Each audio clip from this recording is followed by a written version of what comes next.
Hi, it's Ken Harbaugh. If you're looking for a specific episode of Warriors in Their Own Words, or if you'd just like to browse our collection of veteran interviews, visit evergreenpodcasts.com. We've categorized every episode in our library by conflict, battle, branch, and much more. With one click, you can find every fighter pilot, every prisoner of war, every Medal of Honor recipient, and every D-Day survivor in our catalog, just to name a few. Visit evergreenpodcasts.com and click over to the Warriors in Their Own Words show page to get started.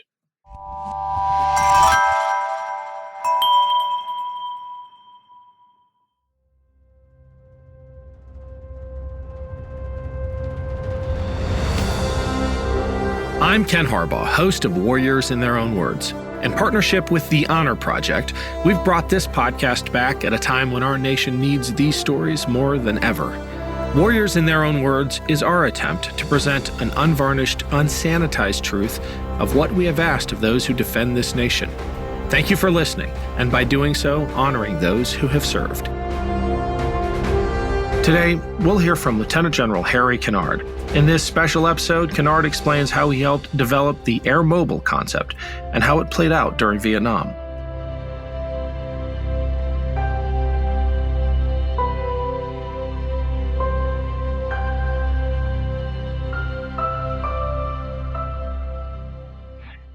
I'm Harry Kinnard, Kinnard. I'm a retired Lieutenant General, U.S. Army, and I'm going to talk about the Airmobile concept. When the House Board was formed, I was the executive officer to a Secretary of the Army named Starr.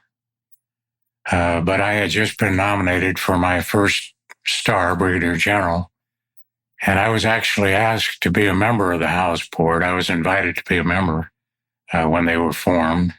But I had a chance to learn to fly, which I wanted to do at Fort Rucker, and I asked General Howes if he would hold me excused and let me learn to fly. And he agreed to that. So although I corresponded with him and talked by phone, I was not actually a member of the House Board. No, they did not choose me. The House Board came in with a very voluminous report, but they boiled it down to a couple of pages. And the punchline was that the time had come that aircraft not only could replace a lot of other things that the Army used, but that it was inevitable that they were going to do that. And then they recommended 5 kinds of organizations based on aircraft rather than on ground-based systems. And their report was evaluated by the Army, and there was a lot of toing and froing in the Army about what they were going to do about this thing. And finally, what they elected to do and decided they had to do was to test 2 of the 5 recommended units. After the Army decided to do that, and they were casting about for somebody to run it, my name came up. I don't know exactly how. But General Wheeler, who was then the Chief of Staff of the Army, called me in. At that time, I was Assistant Division Commander of the 101 down at Fort Campbell, and I got a call. The Chief of Staff wants to see you in Washington, and I was searching my soul for what I'd done wrong recently, and I couldn't find anything. But I went up to Washington, and General Wheeler called me in, and I remember his words very distinctly. He said, "Harry, the Army's going to test the air mobility concept to determine how far and how fast they can go and should go, and you're going to do the testing." And I was flabbergasted, but all I could say was, "Yes, sir." And then he gave me some really good news. He told me I was going to be able to select a lot of my people, not only officers, but some of my NCOs and key people. So I left his office at a high hover. I was really delighted, particularly delighted because he had given me such a broad mission type order. He didn't tell me how I was going to do it or anything else. He just said, try it out and see if it works. I think there were mixed feelings among the people that came in. I made a point to try to talk to every man of every rank that came into the division, because for a couple of days, I was the only name on the morning report. I was literally the first guy aboard. So I got to eyeball everybody coming in and talk to them and try to give them a sense of what we were doing. But a lot of them, when they first came, in the first place, they didn't know what it was all about. In the second place, they had been to testing parties before, which had not done very much, and they had misgivings about how much we were going to be able to do and that kind of thing. But I tried my best to instill in everybody the idea that what we were doing was important and that I wanted them to give it their best shot. And I wanted them to think in new, different ways. I said, if everybody can improve even 1%, if we add those all together, we'll have something. So I think that no matter what they thought coming in, I like to think that after they'd been there a few days, they were enthused about it. Since I invited everybody to contribute to this thing, when I talked to them as they entered the division, it seemed logical to me that we ought to have a mechanism for these people to be able to bring their ideas in and some kind of a rough evaluation of whether they had anything or not. So we set up a thing we called the Idea Center, and we put some smart young college graduates in there who could listen to a person who had an idea and help him develop it. And if it was really nutty, ask him some questions about it. But if it had any merit, to surface it and we would try it out. And we got lots of people coming in with lots of ideas. Some of them were nutty, but some of them were good, and we tried a lot of them. The House Board had done a remarkable job in being able to put any kind of an organization together and call it an air assault division or an air transport brigade. But the fact is that the units which were given me were full of flaws of all kinds, understandably full of flaws. So it was very obvious to me very early on that we were not just going to take something and give it a go, no-go test. What we were really going to do was to start with something, try it, find out what was wrong with it, change it, try it again, make another change. So really it was a developmental testing.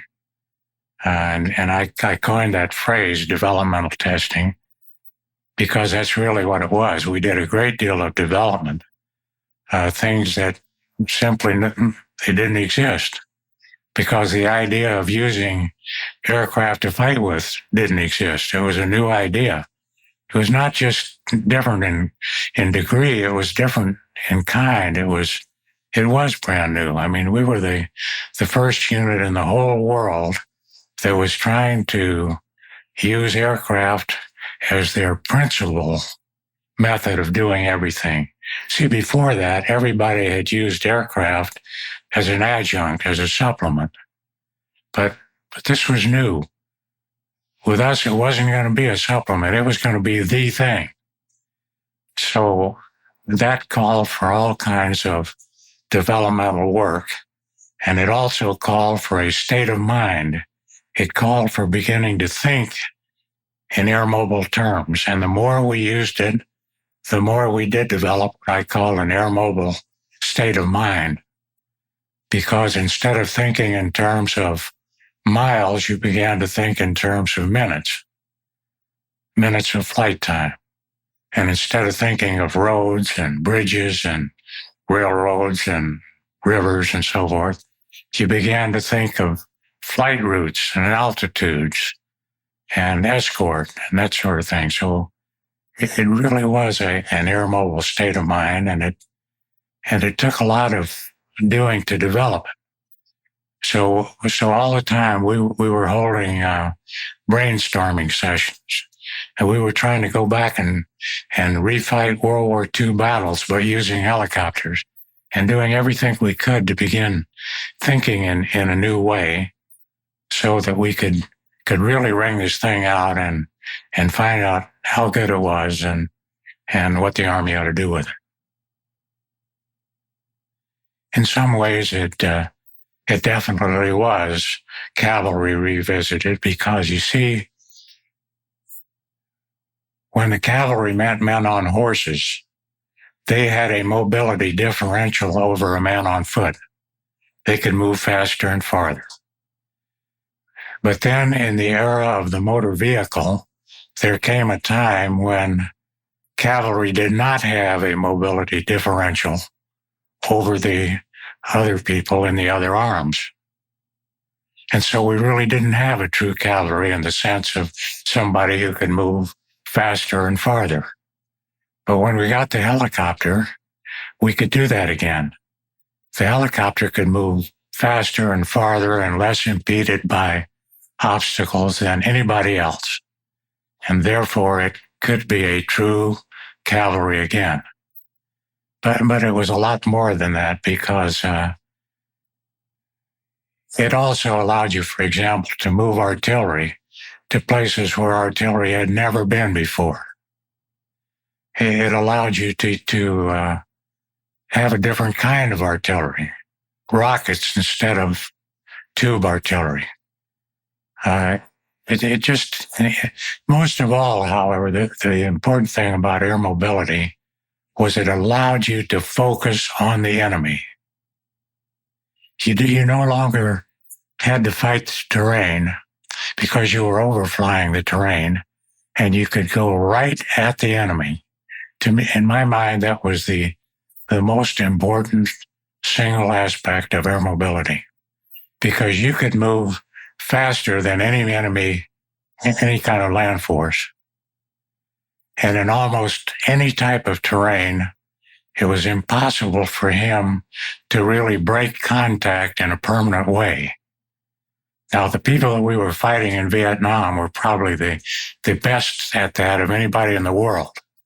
And even they were not able to really break contact with us and continue to do so. We could always grab them again. The helicopter is a very unique and wonderful vehicle, in my opinion. And I think it's because it can fly in the sense that it's above the surface of the earth while remaining motionless with respect to the earth. And because it can do that, it stops and then lands instead of landing and then stopping like a fixed wing. And this allows you to do all sorts of things that the Army needs done. In the first place, it can be based forward with the Army. It doesn't have to be at a base, which automatically has to be way back someplace. It can be right there with the ground troops. And I think that's why the Army became so enamored of the helicopter rather than the fixed wing. And the fact that it can fly sideways, backwards, up and down, all the rest of it, you can interface, if you like, you can interface with the ground. You can allow people to step out of it while it's hovering. We invented a Chinook ladder, and with it, we'd have the Air Force blow a hole in the jungle, and then we'd hover above the hole, lower the Chinook ladder. You could have men going up or down. And what that meant was that there's no terrain in the world that we can't get to with a helicopter. It just doesn't exist. We can go anywhere. And therefore, we can focus directly on the enemy. So the helicopter is really a marvelous piece of equipment. We had a tremendous number of problems while we were testing the Airmobile concept. Not the least of these was that the Air Force really wanted our scalp. I mean, the Air Force did not want the Army to have its own air arm again. And we didn't want to have our own air arm as such. We wanted to integrate this into the Army. But nevertheless, they took a very dim view of what we were doing. And they wanted to have parallel testing of an Air Force concept. And really, they were hoping we wouldn't make it. That was very obvious. I found out in later years that they even had a committee with general officers on it whose principal duty was to figure out ways of shooting down the Air Assault Division. But we had a lot of other problems. Many of them were within the Army itself. This idea was so new and so radical that even good officers and others in the Army questioned it. I mean, they just didn't think that there was anything there, and they didn't think it would work. Beyond that, the requirements of Vietnam were very heavy, particularly for helicopters, for pilots and so forth. So all the time that we were trying to train and test, we were having to have our people shipped out to go to Vietnam. We would have to train full units, send them out, and that kind of thing. And then we had an enormous number of visitors down there, and just looking after the visitors and all was a problem. And then finally, when we became the first Cav, they gave us entirely too little time to move to Vietnam. And not only that, but President Johnson decided not to call a state of emergency, and that was bad news indeed, because it meant that I had to move a lot of my men out of the division and bring in new ones just as we were going to war, because many of the men were not eligible to go overseas unless an emergency were called by the president. I think it was a major mistake. And I think a lot of other people think that too in hindsight, but apparently he had his own reasons for it. I really think that President Johnson felt that he could have the Great Society and fight Vietnam at the same time. And he always had difficulties with his priorities in those two things. We had real misgivings that the Army would not adopt an air assault division. We thought that with all the problems that they had, that they might well just send us back to our units and that would be the end of it. So I was delighted that we were going to become a regular Army division. And I had already been told that at the same time the announcement was made that we were a regular Army division, they'd say, P.S., and you're going to go to Vietnam. So I wasn't really surprised, but I'd also been told that the president would declare a state of emergency on that very same talk. That he did not do. And that hurt us very badly because of having to bring in all these new men at exactly the time we're trying to pack and train people to be parachutists and 99 other things and go to war, incidentally. So it was a very tough road to hoe. I had a meeting with the Chief of Staff of the Army on my way to Vietnam, and it was he, not the president, that told me that in his opinion, in his judgment, the most important thing we would do would be to keep the enemy from cutting Vietnam in two, from Pleiku to Quy Nhon on that main axis. And therefore, he felt that our proper position was in the highlands where we could prevent that. When I got to Vietnam, I found that General Westmoreland, unfortunately, had not followed what we were doing and really knew very little about the Air Assault Division, understandably. And he told me, he said, I know what I want to do with your division. I'm going to put brigade here, brigade all over Vietnam. I said, sir, let me discuss that with you. I told him that that would be fatal because we only had one aviation unit and we had to take turns with it, with the brigades, to get anything out of it. And he relented and let us position ourselves in the highlands at An Khê. It was a semi-jungle area, and we had to clear the area and make it into a camp with a huge helicopter field and all the rest of it. And that is a story in itself, but a very interesting one. At the same time, I told him we needed to be an integral unit rather than chopped up into pieces, that I thought, from my study of what was going on over there, that our greatest value would be if they would put us in Thailand and let us operate against the Ho Chi Minh Trail, because then we would be in a sanctuary operating against the enemy, sort of turning the tables on him. General Westmoreland was somewhat intrigued by that idea, but he said, it's my understanding that there are already more American forces in Thailand than the Thai government wants to have there.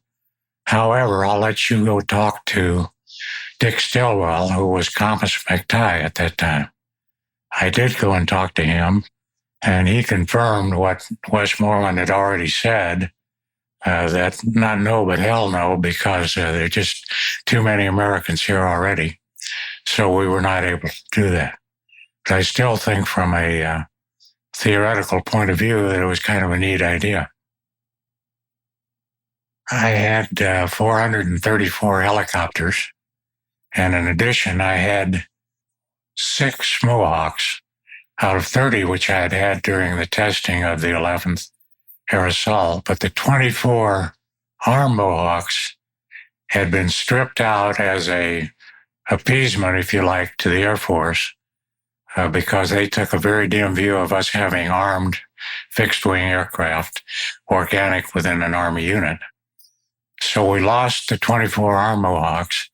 In addition to that, I had a flying crane unit attached to me with 7 flying cranes in it. They were very, very useful. We made flying cranes so that they could lift a CP, command post.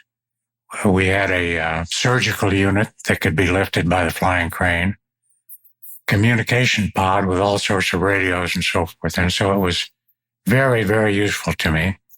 And then we had a Caribou unit, which we also ultimately lost to the Air Force. They took over the Caribous, said they could fly them better than we could, but strangely enough, they started requiring longer fields, and we got much less use out of them than when they belonged to us. So I had 434 helicopters, 6 Mohawks, 7 flying cranes, and I guess about 32 Caribous. A lot of aircraft.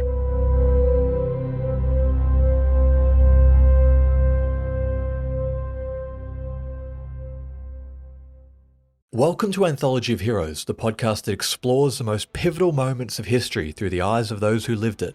In this podcast, we don't spend our time recounting facts and dates. Instead, we follow in the footsteps of national heroes, kings, or ordinary people who lived and breathed the moments that shaped our world.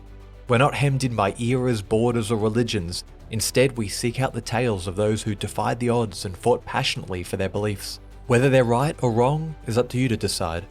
From Vercingetorix's doomed rebellion against Rome, to Osceola's unshakable war against the USA, all the way up to the inspiring Sobibor concentration camp uprising in World War II, each episode is an immersive listening experience, blending music and sound effects to really draw you into the story. Our episodes go for about 45 minutes, making them perfect for your commute, and are crafted using a wealth of historical sources, which I list on our website if you want to learn more. I'm the host, Elliot Gates, and I'm thrilled to have you joining me as we uncover history's hidden gems and illuminate the faded pages of our past. Look out for the Anthology of Heroes podcast on Spotify, Apple Music, or anywhere else you get your podcasts from. Hi, my name is Joe Grogan. And I'm Eric Ulan for DCEKG. DCEKG is all about the how and why of Washington, D.C., what's going on behind the headlines. We spend a lot of time talking about healthcare and economic policy, but frequently delve into trade policy and sometimes national security or whatever's happening on Capitol Hill. Between Joe and I, we have nearly 5 decades of Washington experience. We put that to work with our guests to explain to you what's going on in Washington. I always found myself calling Eric when I didn't understand what was happening, and always found him to be really good at explaining to me some of the things that I wasn't seeing, and I hope our guests will get the same type of insights. And I always found myself talking to Joe when I couldn't believe what I was seeing happening to understand exactly how the heck we got to where we were. Tune into DCEKG anywhere podcasts or YouTubes are available. You won't regret it.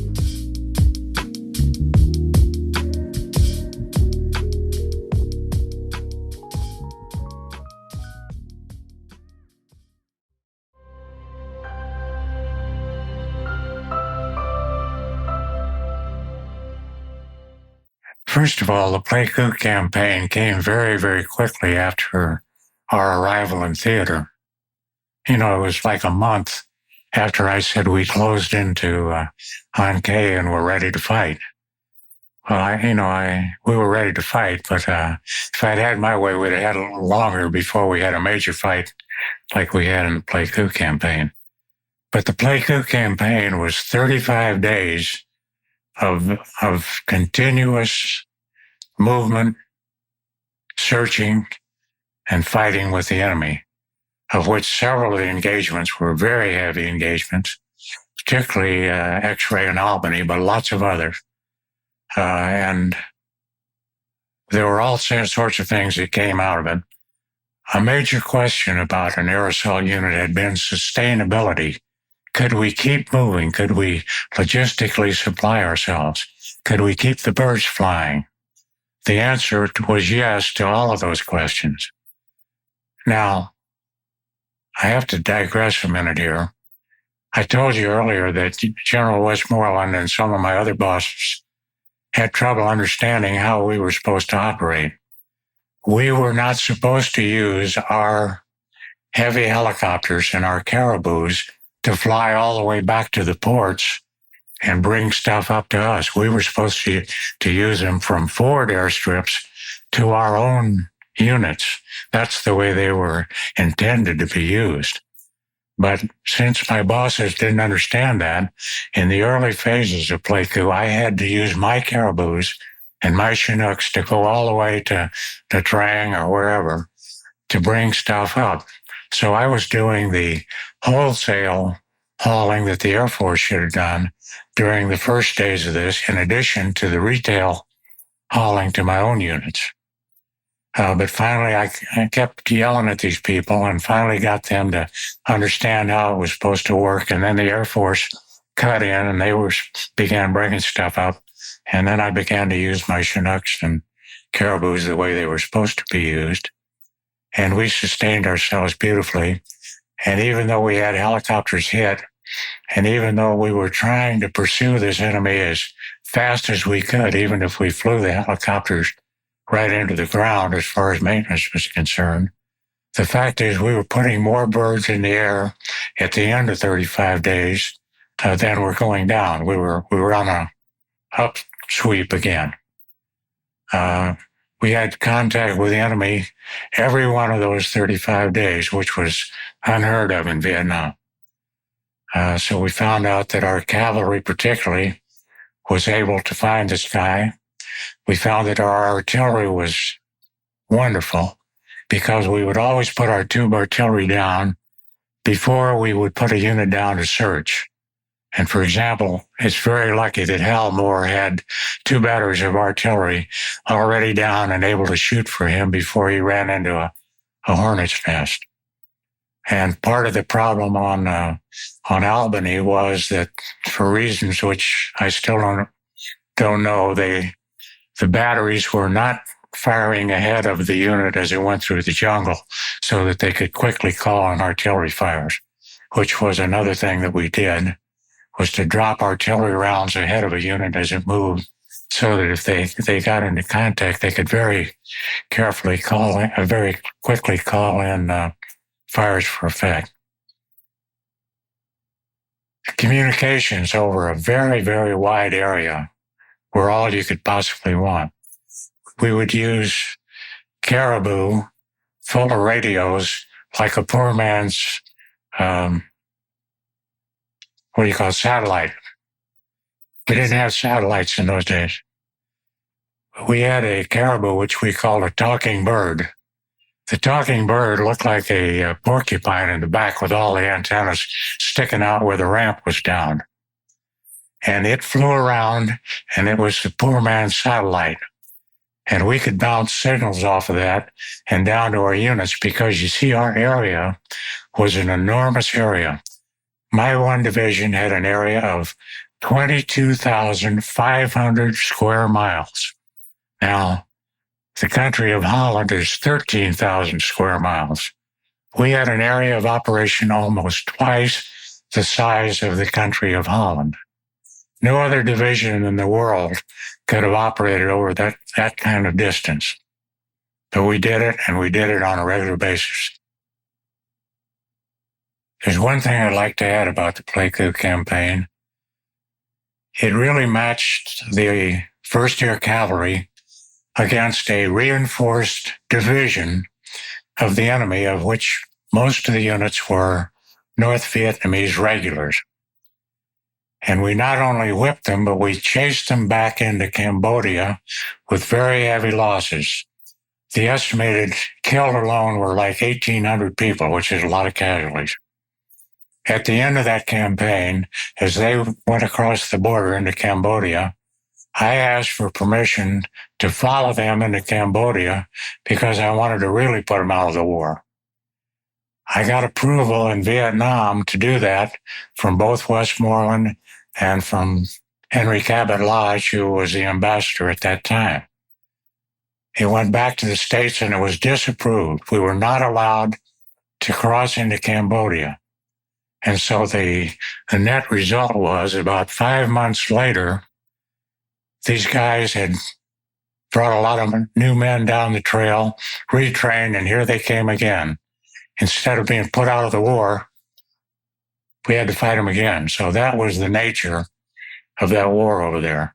As long as he had a sanctuary that was inviolate and we couldn't follow him into it, there was no way that we could win that war.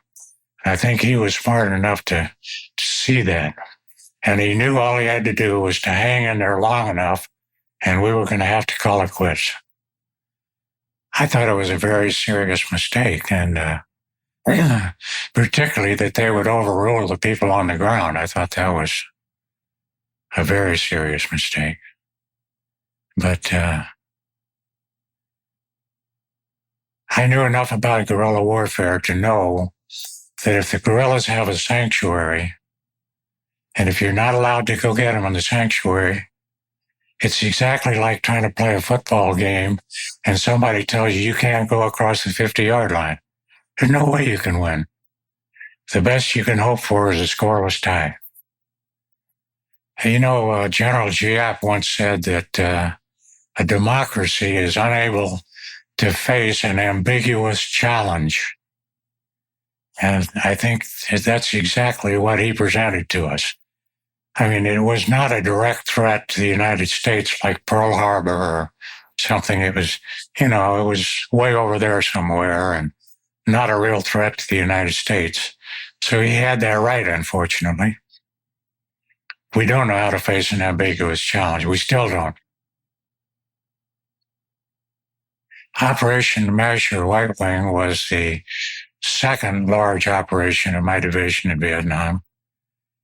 And it was a very different operation from Pleiku, primarily because of the locale. Instead of being in the jungle highlands, it was down in the Rice Bowl area near the coast. And the enemy were primarily VC units, Viet Cong units, rather than being the regular North Vietnamese units that we fought in Pleiku. But in some ways, it was more important, perhaps, than the Pleiku campaign, because the enemy had controlled this whole area for a very long time. He took all of the rice plantings. He held towns. The people were subjugated. And I felt that if we went in there and ran him out and gave people a chance to grow their rice and have their own government again and that sort of thing, that the ARVN, the South Vietnamese, could come in and take it over, that we'd run the bad guys out and then that they could come in and hold it and leave us free to go somewhere else. I thought that was a very good way to fight the war. So we did our part of it. We ran them out and the ARVN came in. But over time, particularly after we began to pull out, the enemy ran the ARVN out again. They were right back where they were. But it in the scope and in the duration, it was the same kind of an operation really as Pleiku. We had constant contact with the enemy every day for over a month. I've forgotten the exact number of days, but it was about 40 days, 35, 40 days. And again, with an entirely different kind of enemy, entirely different kind of terrain, proved that air mobility worked. I had the sense that we were certainly making military history. I didn't know what kind of history we were making as far as winning a war was concerned, probably bad history, because I don't like to lose a war, and I don't think we ought to lose a war. But as far as military, I was sure we were making history because this was a brand new way of fighting, and it was working. And it offered a tremendous advance in land warfare, and I think that was obvious to everybody. There are two misconceptions that are very long-lived. For some reason, they perpetuate themselves. And I think part of it is that it's people that don't take the time to go back and study what's already happened. So, if you don't study history, you're condemned to repeat it, as they say. But these two things that are perennial misconceptions are, first of all, the vulnerability of the helicopter. There are a lot of people still think you can knock it down with a rock or an arrow or whatever. Not so. And I like to tell people that there'd be a lot less ducks killed if the ducks could shoot back. It's one thing to see a helicopter flying around because somebody's measuring the traffic or something. It's quite something else to have them coming at you with their guns blazing, with the escorts and the fire support before they land, coming in at treetop level, nap of the earth, and blanketing your electronic equipment with their ECM gear, etc. So you people that think the helicopters are vulnerable should study the statistics of not only Vietnam, but Desert Storm and other places where helicopters are used. The fact of the matter is, properly used, they are the best way to get behind the enemy. And the second misconception is that because helicopters are expensive, vis-a-vis trucks, let's say, that air mobility costs too much. Ergo, we need something else. But the mistake is the cost of something means nothing unless you also measure the effectiveness of it. So it's the cost effectiveness that's the payoff. And a helicopter is very, very effective. And it's effective across a wide spectrum. It's the only thing I know that can fight a war and also be very useful in peacetime. I mean, a tank is not. A helicopter is. So it has tremendous utility. And for people that know how to measure that utility and use it, it's very inexpensive because it does so much. So those are the two misconceptions that I would like to shoot down if I were able. I think what you're asking is whether we ever use the division as a division. And unfortunately, the answer is no, because in my time, it was all in Vietnam. And fundamentally, those were brigade fights or battalion fights or company fights. Now, what we did do was to employ one brigade and replace it with another and then with another. And occasionally we would have one brigade on the ground while we were inserting another.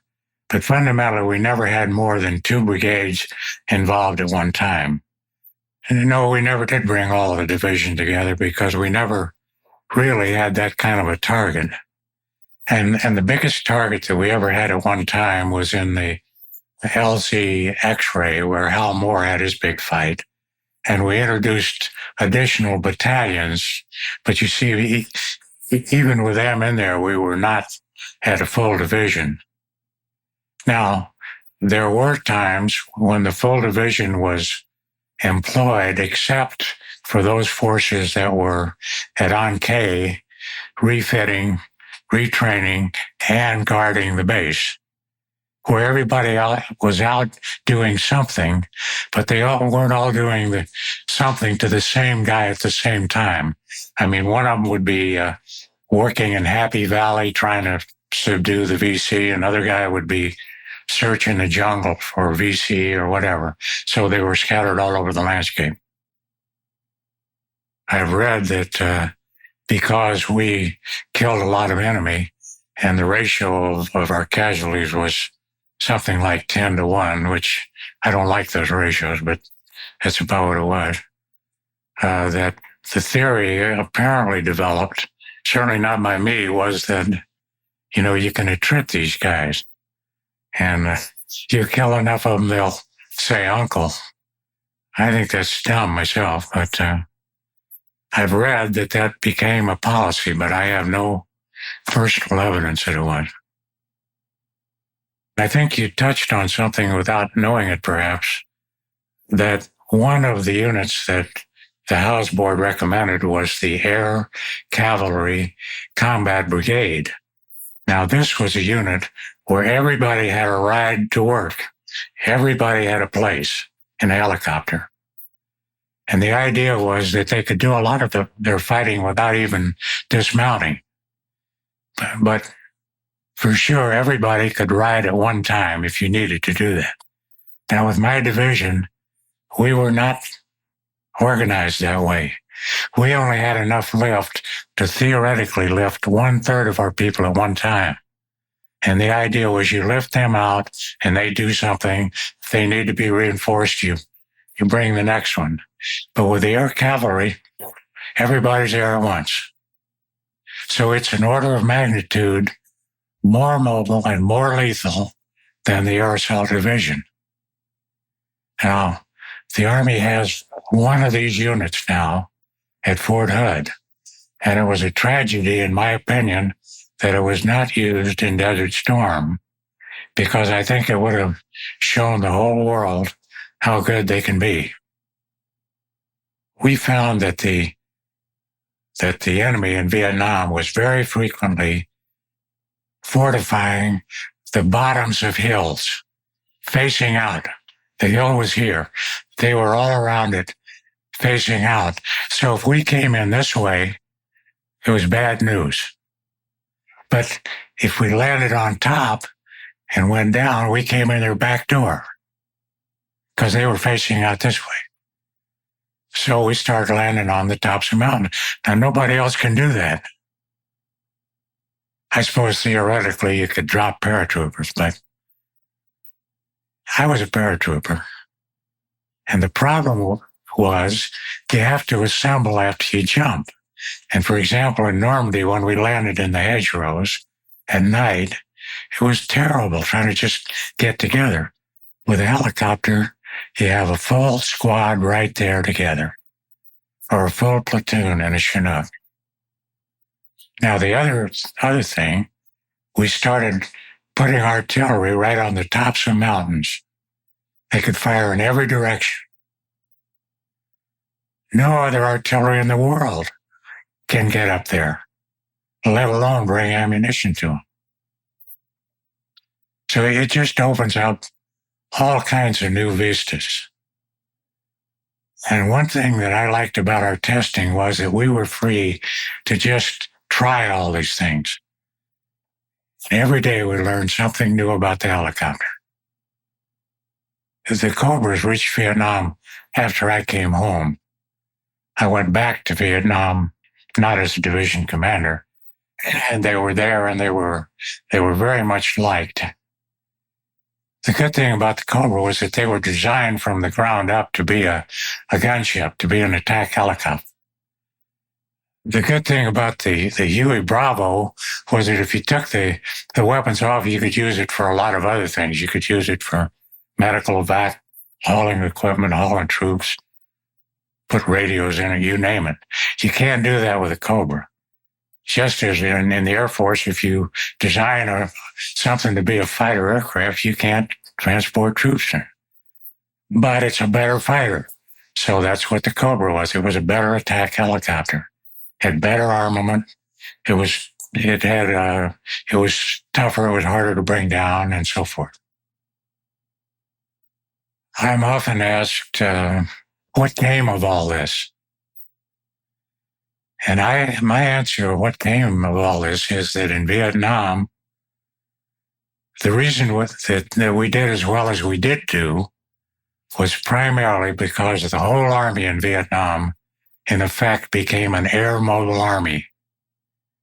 There were enough helicopters attached to all of the different units that everybody was fighting somewhat the same kind of war that the 11th Air Assault Division was fighting. And to that extent, everybody became air-mobile.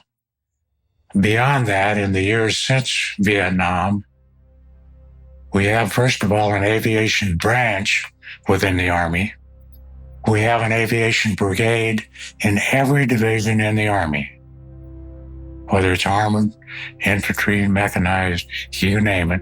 In addition to having an air assault division, the airborne division has an aviation brigade. Special forces have it. At the corps levels, you find beefed up aviation units. So I like to think that we indoctrinated the Army. We showed them how good the helicopter can be when it's properly used. And to some extent, I think you can fairly say that the whole Army can now embrace what they call air-land warfare because of what we started with the Air Assault Division.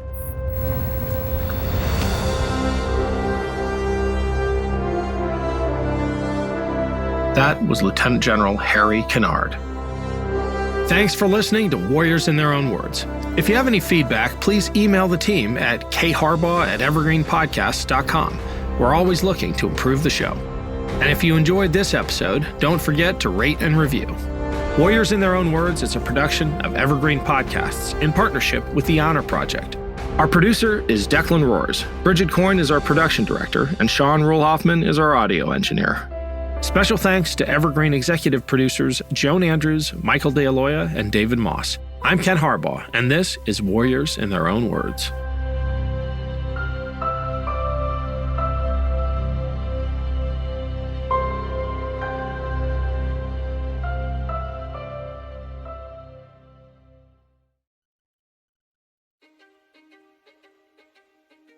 History is complicated.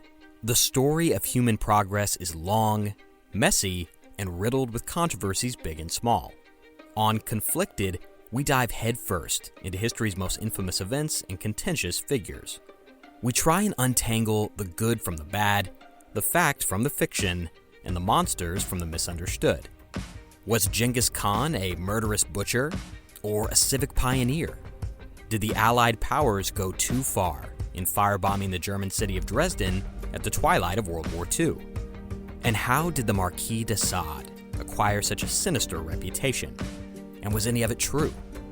These are just a few of the tough questions we wrestle with and investigate on Conflicted.